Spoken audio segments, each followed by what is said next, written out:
السلام عليكم ورحمة الله وبركاته. ازيكم حبايبي؟ عاملين ايه؟ صباحكم مشرق بنور الله. اللهم صل وسلم وزد وبارك على سيدنا محمد في كل نفس ووقت وحين وفي الملأ الأعلى إلى يوم الدين.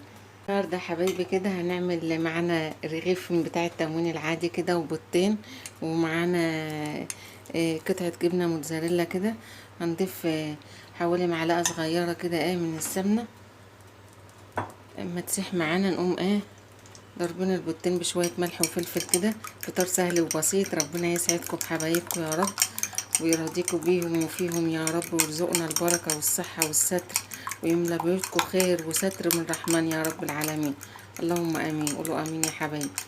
النهارده ان شاء الله حاجة بسيطة كده نفرح بها اولادنا بفطار سهل كده مشبع يفتح النفس ان شاء الله. هنا يا حبايبي البيضتين، بسم الله. حطهم بعد ما معلقه السمنه سخنت. بتشرف طبعا بكل اللي بيشترك في القناه وجوده على راسي من فوق. الله يسعدكم يا حبايبي يا رب. نقوم جايين بقى يا حبايبي حاطين الرغيف كده بحيث يبقى هو والبيض قطعه واحده. 5 دقايق ونقوم جايين قلبينه على الوش التاني يحمر بس من تحت، ونقوم قلبينه على الوش التاني. شوفوا حبايبي، نقوم بقى حاطين قطعة الجبنة كده من جنب واحد عشان نطبق التاني عليه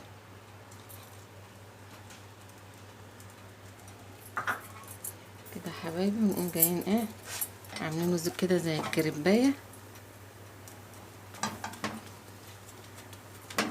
وتفرحيهم بحاجة بسيطة مكلفتناش حاجة، نقدمه لهم للفطار زي الكريب كده.